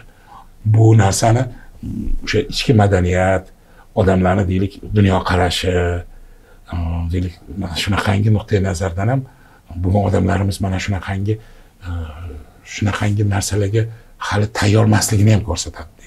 Bunaqangi ochiqlikka, bunaqangi deylik, mana shunaqangi reformalarga tayyor emasligini ham ko'rsatadi. O'ylaydiki, shu men shunga hozir borib yetsam, ertaga meni bolalarim yo'q deyapti, lekin men xotinim o'lib qoldi, men o'ylanishim kerak deb, bitta cholam boradi-ku o'sha yerga ishini taqilib. Noto'g'ri-ku bu. Keyin boshqa narsani esingizdan chiqarmang. Ilgari mana biz bilamiz. Bizning paytimizda ham ko'p edi, hozir ham bor, lekin ular hozir sal o'zgardi. Har bitta hududda o'zining yozuvchisi bo'ladi. Yumaloq yozuvchisi bo'ladi. O'sha yozuvchilar ilgari shunaqangi endi hali birovni ag'darmoqchi bo'lsa, kimdir kelib unga buyurtma berardi. U haligi guruhlashgan. Ma'lum bir anaqaga, yaxshigina mo'maygina pulga haligi to'g'risida haligi yumaloq xatda yozardi. Bir xillariga qo'l ham qo'yardi, qo'l qo'ymasa kimnidir nomidan anonim qilib yozardi. Shuni hisobiga o'shalar o'sha paytda hamma qo'rqardi shu odamlardan. Hozir bu odamlarga ehtiyoj qolmadi hozir. Hozir bu narsani mana ijtimoiy tarmoqlar egalladi, blogerlar egalladi. Yana kim bo'lsa egalladi. Oddiy odam ham bugun misol uchun deylik, bitta odamni qora otliq qilaman desa, telefoniga shunday bitta narsani olib, haliz aytgandek sun'iy intellektga solib, yo bu yog'ini lavlonjini unaqasiga keltirib, bunaqasiga keltirib, shuni tarqatib yuboradi, bo'ldi. Keyin u odam o'zini o'zi oqlash uchun qancha vaqt kerak, imkoniyat kerak, bo'ladimi, bo'lmaydimi bu narsa? Xudo biladi uni. Lekin odamlar ishini qilib ketyapti. O'rtada bir odam balagordan bo'lib qolyapti. O'rtada xalqni, jamiyatni fikri buzilyapti. Buni javobgarligi bo'lish kerak-ku. Kim bunga javob beradi? Mana aytgandek, texnologiyalar o'zgarib, mana shunaqangi qulayliklar yaratiladigan bo'lsa, bunaqa ehtimollikni ertaga juda ham uchib ketishi ehtimoli-ku. Demak, biz bu narsani ham e'tibordan chiqarmasligimiz kerak. Tanqid kelajakki mevasi degan tushunchani bizda suiqasini chiqarib yubordik, to'g'risini aytganda. Tanqid kelajakki mevasi emas, boshqacha narsaga aylanib ketib qoldi. Tanqidga bo'lgan munosabatimizni ham o'zgartirishimiz kerak. Hali boya men boshida fikrim, hali so'zimizni boshida, suhbatimizni boshida boya aytdim. Misol uchun deylik, har qanday fikr ham materiallashadi. Haligi, "Oy", deydi, "Niyatingni yaxshi qil", deydi bizda eskilarda. Mana shu niyatni, maqsadni yaxshi qilish kerak. Maqsad nima? Maqsad shunchaki qoralab yoki shunchaki tanqid qilib yoki shunchaki deylik norozichilik bildirishda emas. Maqsad mana shunaqangi narsalarni oldini olish uchun odamlarni deylik to'g'ri yo'lga yo'naltirishdi. Nafaqat odamlarni, tepani ham, hammani. Lekin masalan deylik bu narsani deylik mana bunaqa saproqni qo'zishi, qaysidir ma'noda darg'azab bo'lishi, boshqa bo'lishi, bu narsa baribir agar shu narsa agar yaxshilikka olib kelib, agar oxir oqibatda shu narsa o'rniga tushib ketganda muammo hamma shunaqa qilgan bo'ladi. Lekin bu darg'azabli, mana shunaqangi norozichilik kayfiyati jamiyatda. Bu afsuski bu narsa yaxshi natijaga olib kelmaydi. Bu boshqa natijalarga, yomon natijalarga olib keladi. Shuning uchun men o'ylaymanki, bizning jamiyatimizda tanqidni yoki bo'lmasa mana shunaqangi holatlarga munosabatni bildirishi o'ziga xos bir qanaqadir bir madaniyatli formasini topish kerak. Madaniyatli qilib buni yuzaga chiqarish kerak. Bu meni shaxsiy fikrim. Men muammolarni xasposhlash yoki mana shunaqa qilib bularni bekitib turib, haligi o'zimizni o'zimiz aldash uchun aytmayapman bu gap. Aytamanku, agar mana shunaqangi hamma norozichilik hammasi birga yig'ilib bir haligi nimaga mujg'onga keladigan bo'lsa, nima bo'ladi uning orqasida? Hech narsa bo'lmaydi buning orqasida. Faqatgina juda ham nomaqbul jarayonlar boshlanib ketadi. Maqsadni aniqlab olib, to'g'ri yetkazib berish degan narsani gapirdingiz. Bugun shu narsa yetishmayaptimi deymanda. Sababi mana bir hafta 10 kun ichida omma internetda to'lib ketdi, Xitoy bosib ketdi degan gaplar. Shuni O'zbekiston 24 da chiqib, bu investorlar, bular har doim ham bo'lgan. Misol uchun Xitoy yozuvi to'lib ketdi, lekin ko'cha to'la znaklarimizda hammasi stop. Birontasi to'xta deb yozilmagan. Bironta joyimizda bir o'zbekchalashtirilib deb harakat qilinmagan. Inglizchaga indamadikda xitoychaga gapiryapmiz. Vaholanki Xitoy pul olib kelyapti. Bu investorniki, bunga kadastr berilmagan, bunga foydalanishga berilgan deydigan sharhlovchilar yetishmayaptimi? Maqsadni to'g'ri yetkazib berish yetishmayaptimi deymanda. Bu ham bor. Shuni chiqarib berish kerak, vahimadan qutultirish kerak odamlarni. Qo'rqma, birga ishlaysan, rivojlanishimiz uchun investor kerak-ku. Albatta. Bu gapingizda ham jon bor. O'sha haligi biza nimani sal haligi posongini sal buzib qo'yamiz-da mana shunaqada-da. Misol uchun haligi bir tarafga urib ketamiz, bir keyin bu tarafga urib ketamiz. O'sha siz bilan biz boya aytganimizdek, taroz bilmaymiz. Tarozni posongini to'g'ri qo'yish kerak. Bir narsani odam o'zicha anglab olish kerakki, misol uchun deylik, hammamiz yaxshi bo'lishni xohlaymiz-ku. Hech kim yomon bo'lsin demaydi-ku, to'g'rimi? Lekin yaxshilik qilaman deb haligi ayoni xizmatini qilib qo'ymaslik kerak bu. Agar bu ommaviy axborot vositalari yoki bo'lmasa oddiy xodim, oddiy inson ham hozir telefon orqali ommaviy tarzda axborot tarqatish imkoniyatiga ega. Demak, buni mas'uliyati ham xuddi shunga yarasha, xuddi an'anaviy ommaviy axborot vositalariga o'xshagan har bitta nimasi uchun javob bersa, odam ham xuddi shunaqa javob berish kerak bu narsaga. Masalan, men ham ko'rdim shu haligi nimada Xitoy fuqarolari yig'ilib, hammasi bitta formada qayerdadir yig'ilib, bir qanaqadir bayroqlar ko'tarib miting. Bor yo'g'i u ertalabki haligi bular bir cross o'tkazmoqchi ekan, chopmoqchi ekan bor yo'q. Xitoyda bu narsa normal holat, bunday olib qaraganda. Ular ertalab turib haligi maydonlarida ushu gimnastikasini qilishadi. Bular nima bilan jismoniy tarbiya bilan juda yaqin bu xalq. Shuning uchun ham misol uchun deylik, bular salomatlik nuqtai nazaridan aniq. Bu degani hamma narsani Xitoy bo'lish kerak, boshqa degan gap emas. Meni to'g'ri tushunishlarini istardim. Lekin yo'q narsadan puflab turib boshqa bitta pufayni yaratish hojati yo'q. Noto'g'ri haligi ola pufayni. Bu ola pufay bu. O'shanga bular axborot siyosatida yetakchilik qilishsa, maqsadni to'g'ri yetkazib berishsa, odamlar orqasidan yetaklashsa, jamiyatni ancha bir xotirjamligiga sabab bo'lishadimi deyapman-da. Bilasizmi nima? Mana masalan, aytaylik, axborot siyosati ham bo'ldi deylik. Milliy g'oya ham bo'ldi deylik. Aslida milliy g'oya bo'lish kerak, keyin axborot siyosati shundan kelib chiqadi aslida. Deylik, qonunlarimiz ham mukammal bo'ldi deylik, hamma narsa bo'ldi. Baribir, misol uchun deylik, biza bir narsani yodimizdan chiqarmaslik kerak. Kasb etikasi degan narsa bor.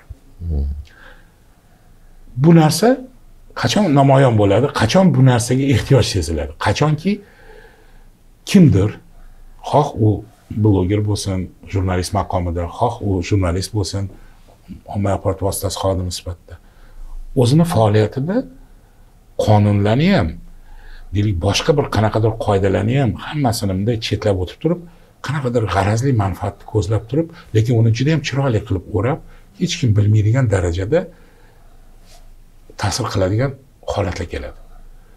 Qonun bilan buni qo'ldan ushlay olmaysiz. Faqat bu etika nuqtai nazaridan baholanadi. Etika nuqtai nazaridan faqat professional kasb egasi baholaydi buni. Buni tagida manfaat bor, yo'qmi? Masalan, satr oralab yozish yoki deylik majoziy ma'noda bir xil gaplarni gapirish keyinchalik tonib turish mumkin. Men bunaqa demaganman. Mana lekin professional bu narsani darrov ilg'ab oladi, darrov yuziga solib shunday betini ochib qo'yadi. Nima kerak bunda? Butun dunyoda asosan shu deylik rivojlangan davlatlarda ommaviy axborot vositalarini o'zini o'zi tartibga solish mexanizmlari bor. Prinsip samoregulирования СМИ deydi buni rus tilida. Hamma yoqda shu narsa bor. Erta nima birinchi navbatda turadi? Erta birinchi navbatda kasb etikasi turadi. Modomiki agar misol uchun deylik qaysidir jurnalistga yoki qaysidir matbuot organiga, blogerga deylik qonuniy baho berilmadimi? Lekin buni tagida qanaqadir bir boshqa bir maqsad yotganimi ayon, lekin hech kim buni ushlolmadi. Mana shunaqangi deylik hamjamiyat, shu nimadagi hamjamiyat etika nuqtai nazaridan bunga baho beradi va buni deylik chiqargan qarori bu qonuniy qaror bo'lmaydi, lekin bu tavsiyaviy qaror bo'ladi va bu keyinchalik buni ishdan bo'shatishga ham yoki buni jurnalistikadan chiqarib yuborishga ham asos bo'ladi. Lekin bu tashkilot yoki bu tuzilma juda ham vijdonan va juda ham o'z ishini biladigan odamlardan tashkil bo'lishi kerak. Mana shundagina bu narsa ishlaydi. Yana bitta narsa bor. Masalan, mana xuddi shu bilan bog'liq narsa. Posonganing ikkinchi tarafi, agar bu birinchi taraf bo'lsa, ikkinchi tarafi masalan bizda media, bizda ombudsman bor. Inson huquqlari bo'yicha vakil. Bolalar ombudsmani bor. Mana yaqinda ta'sis bo'lgan. Biznes ombudsman bor. Nimaga media ombudsman bo'lish kerak emas? Agar bu media ombudsman bo'lsa, mana shu jurnalistlarni va shu jurnalistlarga tenglashtirilgan media xodimlarini huquqlarini himoya qiladi. Bu etika nuqtai nazaridan bunga baho beradi va bizni xodimlarimizni, shu soha odamlarini tartibda ushlab turadi etika nuqtai nazaridan. Bu qonunlar bilan buni himoya qiladi. Agar bu qonunni buzgan bo'lsa, demak bu qonun bo'yicha u jazosini oladi. Agar bu noaib, aybsiz bo'lsa, mana media ombudsman bu ishni qiladi. Keyin yana bitta tuzilmaga bugun men nazarimda ehtiyoj tug'ilib qoldi. Mana ko'payib ketdi blogerlar, tiktokerlar, juda ham ko'payib ketdi bular. Ijtimoiy faollar, mana bunaqa tarmoqlar. Shularni ham bitta assotsiatsiyasini tuzaylik. Bularni ham boshini bir joyga qovushtiraylik. Mayli, hozir mana bunaqa kim qayerda nima bo'lmasin, ashula qanaqadir, mana misol uchun deylik, Milliy media assotsiatsiyasi bor.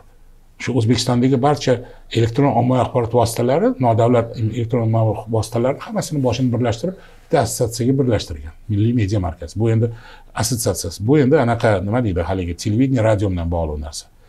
Blogerlarning ham hammasini bitta assotsiatsiyasini qilaylik. Nima, yomonmi? Qaytangi bular o'zini o'zi boshqaradi, o'zini o'zi nazorat qiladi va o'zini o'zi misol uchun deylik tashkilotning nomini bulg'amasligi uchun, nufuzini ko'tarish uchun validika nokas yoki bo'lmasa noloyiq odamlarni safidan chiqarib yuboradi va unga misol uchun deylik bu faoliyat bilan deylik shug'ullanishga hattoki o'zi ham deylik qanaqadir nima qo'yishi mumkin, to'siq qo'yishi mumkin.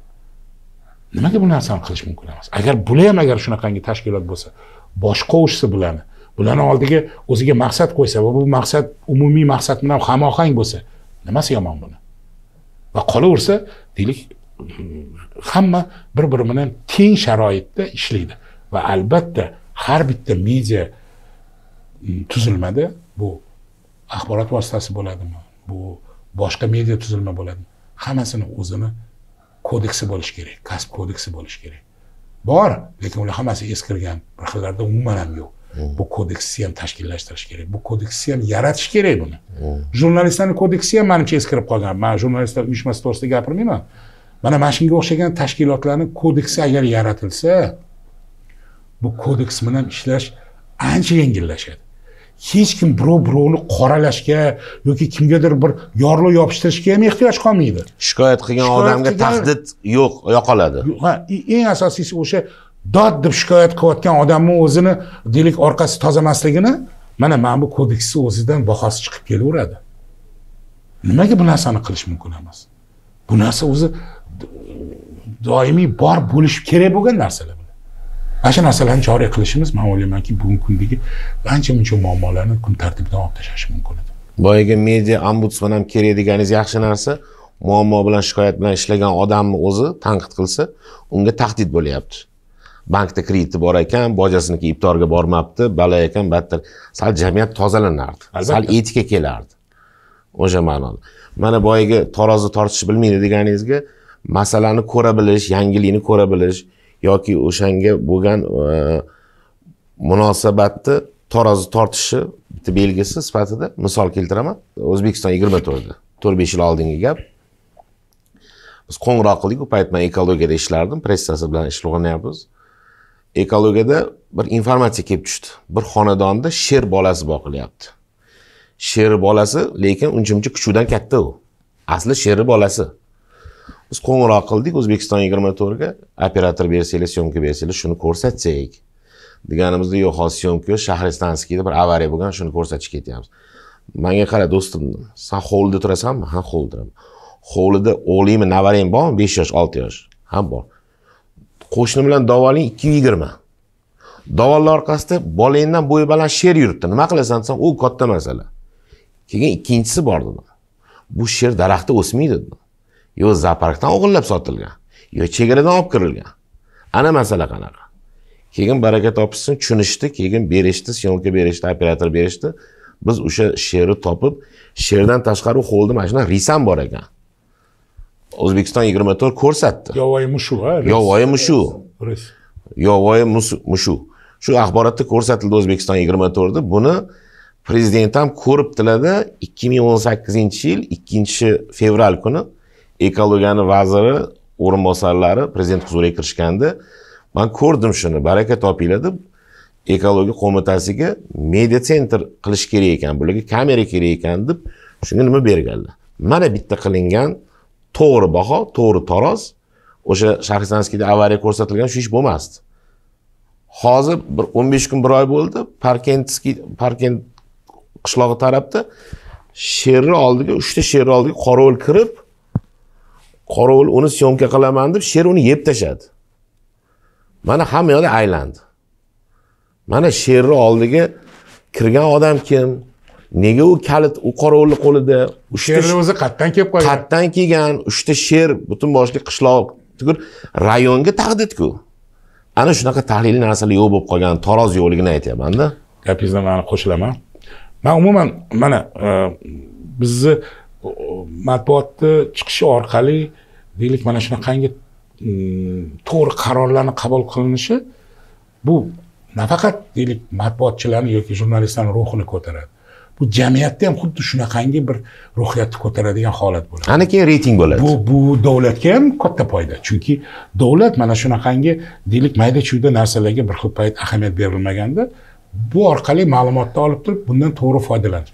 Jamoat nazorati. Umuman men to'g'risini aytaman, bizni mamlakatimizda deylik mana shunaqangi haligi yorib chiqadigan progressiv mana shunaqa g'oyalarni deylik davlatimiz rahbari qo'llab-quvvatlaydi. Men buni shaxsan bilaman. Shuning uchun ham misol uchun deylik bir xil paytda turib men o'zimcha nima qilamanki, nahotki mana hozir biz qancha narsa to'g'risida gaplashdik. Bunda o'ylab qaraganda, aslini olganda, masalan, kichikroq bo'lsa ham biror bir muammoni bitta yo'nalishida shu bir haligi nima deydi, juda ham urib chiqadigan g'oya-da. Masalan, masalani hal qilishga yordam beradigan g'oya. Hali rus tilida buni prorivная ideya deydi. Mana shunaqangi urib chiqadigan progressiv g'oyalarni oldinga surish kerak. Va bu g'oyalarni amalga oshirish bu eng katta masala. Masalan, g'oyani deylik qabul qilib, g'oyani deylik g'oyaga yo'l ochishga siyosiy iroda bo'lishi mumkin. Lekin bu g'oyani amalga oshiradigan deylik odam kim bo'ladi? kimlar buni amalga oshiradi va buni qay darajada to'g'ri amalga oshiriladi?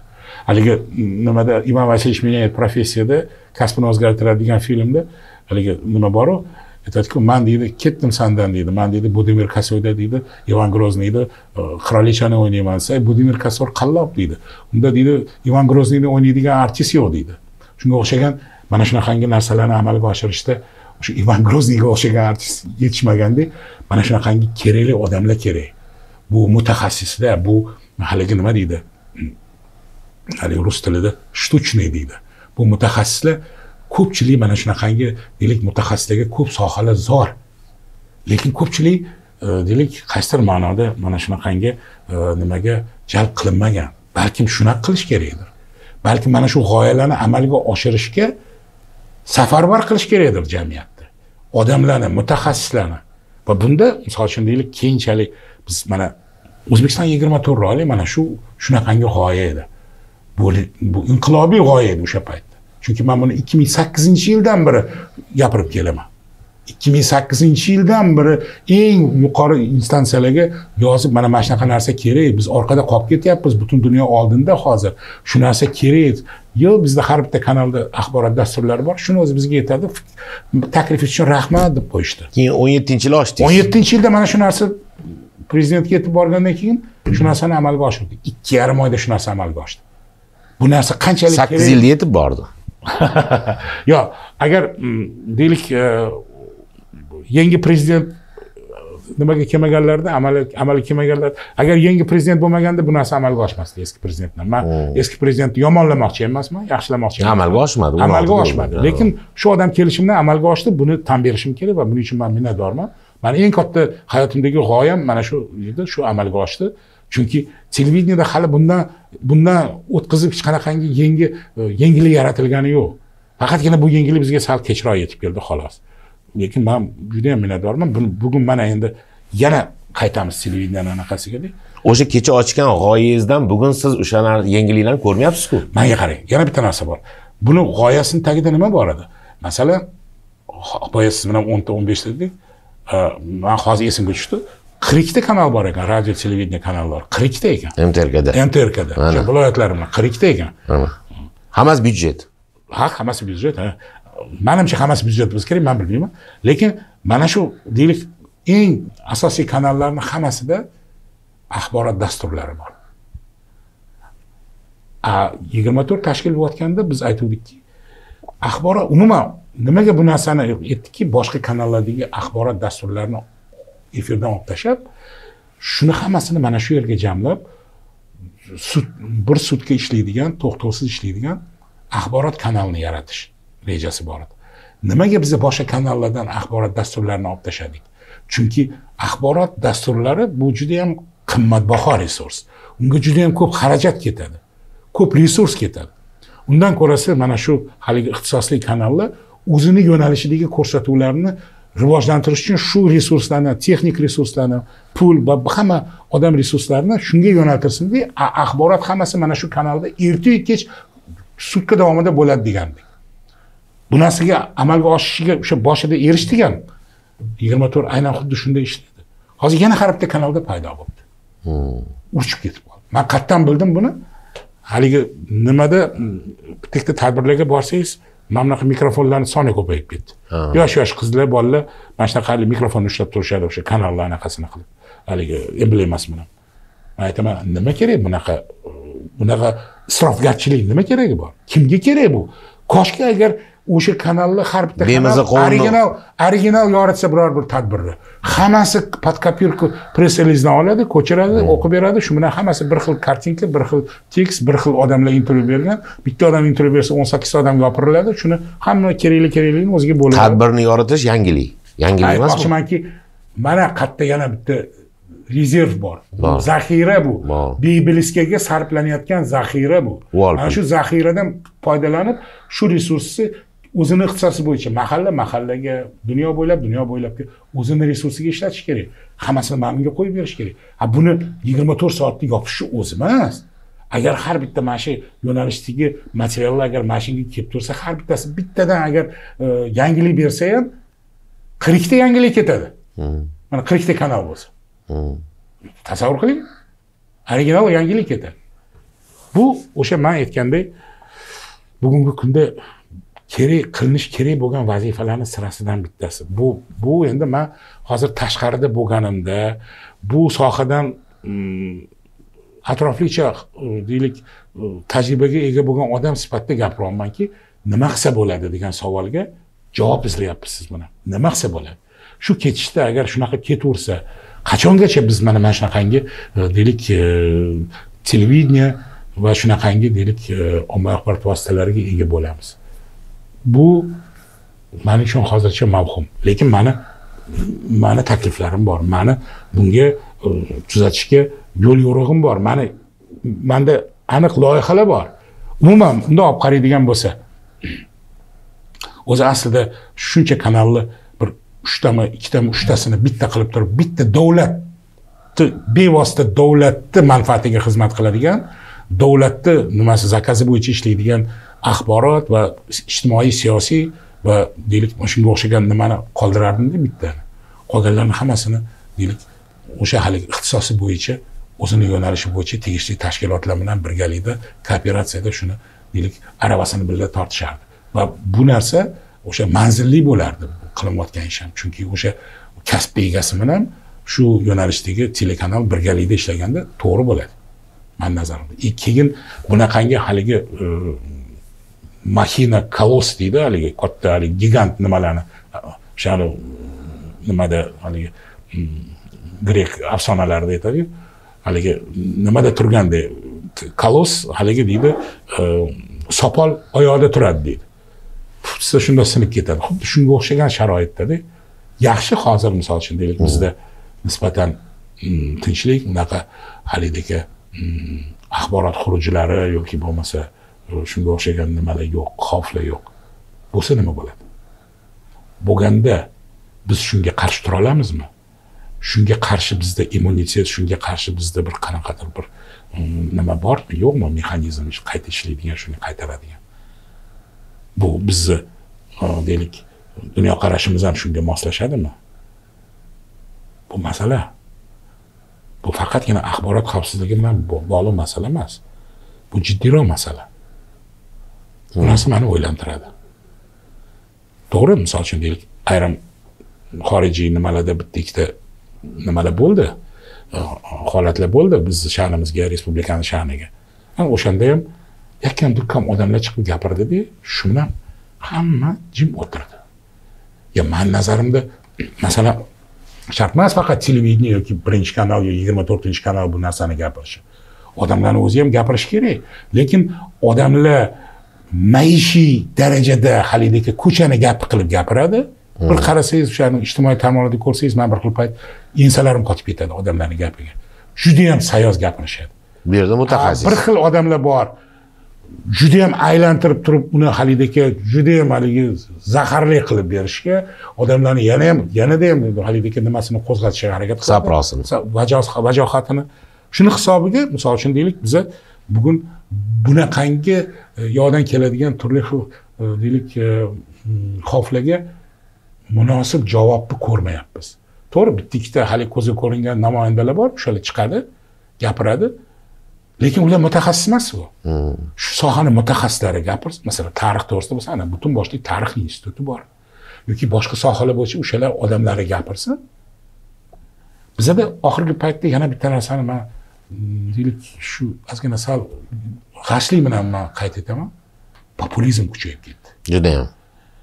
Shu bilsa bilmasa, o'rni bo'lsa bo'lmasa, shu faqat populizm bilan shug'ullanishga o'rganib qoldik. Populizm bu aslini olganda yomon so'z emas.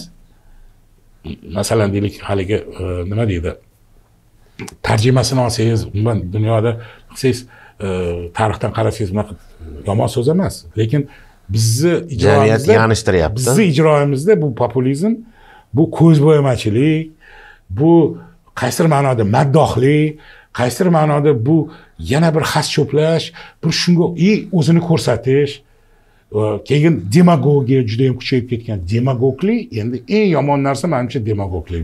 Bu demagoglarni deylik azaldan tarixdan hamma xush ko'rmaydi. Shuning uchun mana shu populizmdan ham voz kechishimiz kerak biz bu narsaga juda ruju qo'yishimiz kerak emas. Masalan deylik, buni maqsadi nima? Maqsadi shu ko'proq ko'rinsa, ko'proq hamma yoqda tanisa, qayerga borsa ishi bitadi, qayerga borsa hurmati bor, bunaqa. Endi kechirasiz, hurmatni bunaqa topmaydi. Hurmat izzatni boshqa yo'ldan topadi. Ishi bilan topadi hamma hurmat izzatni. Bir xil payt men sizni oldingizga, sizni ko'rsatuvingizga nimaga keldim men? Men o'zim bunaqa odatim yo'q, to'g'risini aytaman. Men kam o'zim shuncha yil televizorda ishlagan bo'lsam ham, sizni o'rningizda ko'p o'tirganman, lekin o'zimning o'rnimda, hozirgi o'rnimda kamroq o'tirganman. Bo'lsa 1-2 mana shunaqangi deylik intervyular bo'lgan. Men bir narsani xuddiki sizni o'rningizdadek his qildim-da o'zimda. Shu odam shu loyihani boshladi.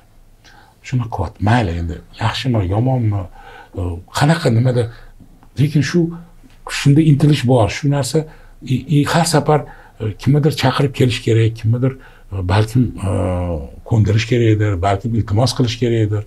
Kimdir o'sha vaqtiga qarab turib moslashish kerak. Hamma narsa xuddi iltimosdan-da boshlanadi-da.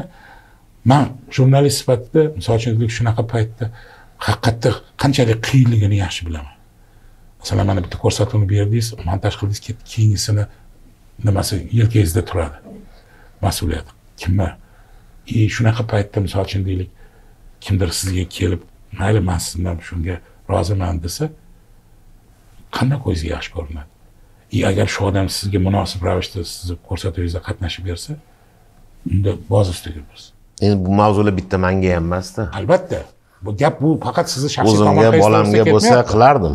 Sizni shaxsiy tomorqangiz to'g'risida ketmayapti. Bu umumiy maqsadlarni, manfaatlarni yo'lida qilinayotgan ish. Lekin shuning uchun ham men bugun kelganimning sababi shuki, shu qaysidir ma'noda balkim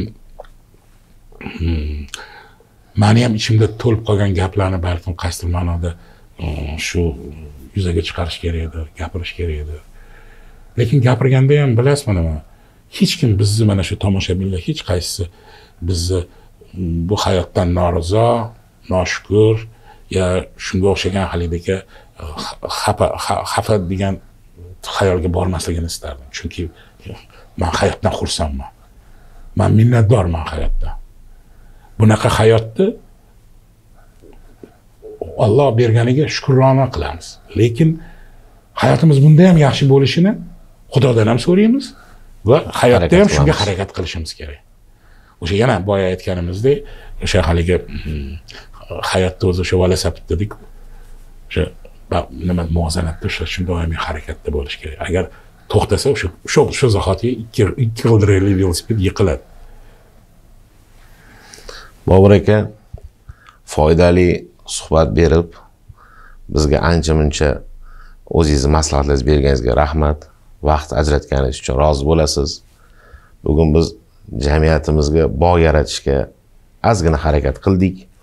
Bog'imiz ko'karsa, undan zahar olish yo asal olish sizning qo'lingizda. Sog' bo'lasizlar.